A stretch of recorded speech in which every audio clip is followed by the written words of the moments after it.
ನಿಮ್ಮ ಕೃಷಿ ಜಮೀನಿಗೆ ನೀರಾವರಿ ಸೌಲಭ್ಯ ಪಡೆಯಲು ಅರ್ಜಿ ಸಲ್ಲಿಸಿ 90%ವರೆಗೆ ಸಬ್ಸಿಡಿ. ಇದರ ಇನ್ನಷ್ಟು ಕಂಪ್ಲೀಟ್ ಮಾಹಿತಿ ಇಲ್ಲಿದೆ ನೋಡಿ. ನೀವು ಚಾನಲ್ಗೆ ಹೊಸಬರಾಗಿದ್ದರೆ ಸಬ್ಸ್ಕ್ರೈಬ್ ಆಗಿ ಮತ್ತು ವಿಡಿಯೋ ಇಷ್ಟ ಆದರೆ ಲೈಕ್ ಮಾಡಿ. ರಾಜ್ಯ ಬಜೆಟ್ನಲ್ಲಿ ಕೃಷಿ ಕ್ಷೇತ್ರಕ್ಕೆ ವಿಶೇಷವಾದ ಅನುದಾನ ಮೀಸಲಿಟ್ಟಿರುವ ರಾಜ್ಯ ಸರ್ಕಾರ ಇದೀಗ ಮಳೆಯಾಶ್ರಿತ ರೈತರ ಜಮೀನಿಗೆ ನೀರಾವರಿ ಸೌಲಭ್ಯವನ್ನು ಒದಗಿಸಲು ಕೃಷಿ ಭಾಗ್ಯ ಯೋಜನೆಯನ್ನು ಜಾರಿಗೆ ತಂದಿದೆ. ಕೃಷಿ ಭಾಗ್ಯ ಯೋಜನೆ ಅಡಿಯಲ್ಲಿ ರೈತರಿಗೆ 6 ಪ್ರಮುಖ ಘಟಕಗಳ ಮೂಲಕ ಜಮೀನಿಗೆ ನೀರಾವರಿ ಸೌಲಭ್ಯ ಒದಗಿಸಲು ಸರ್ಕಾರ ನಿರ್ಧರಿಸಿದೆ. ಕೃಷಿ ಭಾಗ್ಯ ಯೋಜನೆ ಅಡಿಯಲ್ಲಿ ಈ 6 ಪ್ರಮುಖ ಸೌಲಭ್ಯಗಳನ್ನು ರೈತರಿಗೆ ಕಲ್ಪಿಸಲಾಗುವುದು.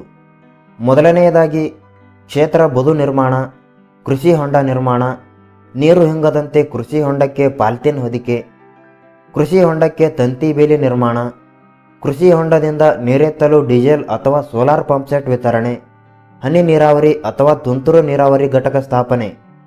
ಈ ಪ್ರಮುಖ 6 ಘಟಕಗಳನ್ನು ಸ್ಥಾಪನೆ ಮಾಡಲು ರೈತರಿಗೆ ಸಬ್ಸಿಡಿ ನೀಡಲು ಸರ್ಕಾರ ನಿರ್ಧರಿಸಿದ್ದು, ರಾಜ್ಯದ 24 ಜಿಲ್ಲೆಗಳ 106 ಪ್ರದೇಶಗಳ ರೈತರಿಗೆ 200 ಕೋಟಿ ರೂಪಾಯಿಗಳನ್ನು ಸರ್ಕಾರ ಮೀಸಲಿಟ್ಟಿದೆ.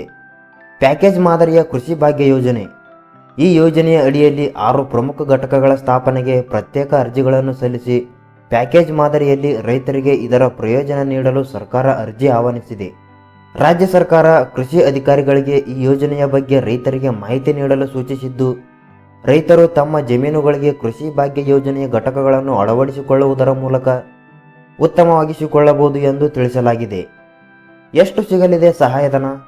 ಕೃಷಿ ಹೊಂಡ ಸ್ಥಾಪನೆಗೆ, ಕ್ಷೇತ್ರ ಬದು ನಿರ್ಮಾಣಕ್ಕೆ, ಕೃಷಿ ಹೊಂಡ ಮುಚ್ಚಲಾಗುವ ಪಾಲಿಥೀನ್ ಹೊದಿಕೆಗೆ ಸಾಮಾನ್ಯ ರೈತರಿಗೆ 80% ಹಾಗೂ ಪರಿಶಿಷ್ಟ ಜಾತಿ ಪರಿಶಿಷ್ಟ ಪಂಗಡದ ರೈತರಿಗೆ 90% ಸಬ್ಸಿಡಿ ನೀಡಲಾಗುವುದು. ಕೃಷಿ ಹೊಂಡದ ಸುತ್ತಲೂ ತಂತಿ ಬೇಲಿ ನಿರ್ಮಾಣಕ್ಕೆ ಸಾಮಾನ್ಯ ರೈತರಿಗೆ 40% ಹಾಗೂ ಪರಿಶಿಷ್ಟ ಜಾತಿ ಹಾಗೂ ಪರಿಶಿಷ್ಟ ಪಂಗಡದ ರೈತರಿಗೆ 50% ಸಬ್ಸಿಡಿ ಸಿಗುತ್ತದೆ. ಕೃಷಿ ಹೊಂಡದಿಂದ ನೀರೆತ್ತಲು ಬೇಕಾಗಿರುವ 10 HP ವರೆಗಿನ ಪಂಪ್ಸೆಟ್ ನಿರ್ಮಾಣಕ್ಕೆ ಸಾಮಾನ್ಯ ರೈತರಿಗೆ 50% ಹಾಗೂ ಪರಿಶಿಷ್ಟ ಜಾತಿ ಪಂಗಡದ ರೈತರಿಗೆ 90% ಸಬ್ಸಿಡಿ ಸಿಗುತ್ತದೆ.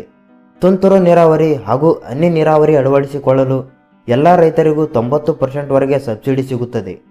ಕೃಷಿ ಭಾಗ್ಯ ಯೋಜನೆಯ ಪ್ರಯೋಜನ ಪಡೆದುಕೊಳ್ಳಲು ರೈತರು ಒಂದೇ ಸರ್ವೆ ನಂಬರ್ನಲ್ಲಿ ಕನಿಷ್ಠ 1 ಎಕರೆ ಜಮೀನು ಹೊಂದಿರಬೇಕು. ಕೃಷಿ ಹೊಂಡ ನಿರ್ಮಾಣಕ್ಕೆ ಸಹಾಯಧನ ಪಡೆದ ರೈತರು ಅರ್ಜಿ ಸಲ್ಲಿಸುವಂತಿಲ್ಲ. ಹೆಚ್ಚಿನ ಮಾಹಿತಿಗಾಗಿ ಹತ್ತಿರದ ರೈತ ಸಂಪರ್ಕ ಕೇಂದ್ರಗಳನ್ನು ಸಂಪರ್ಕಿಸಬಹುದು. ಈ ಮಾಹಿತಿ ಇಷ್ಟ ಆದರೆ ವಿಡಿಯೋಗೆ ಲೈಕ್ ಮಾಡಿ ಮತ್ತು ಚಾನಲ್ಗೆ ಹೊಸಬರಾಗಿದ್ದರೆ ಸಬ್ಸ್ಕ್ರೈಬ್ ಆಗಿ.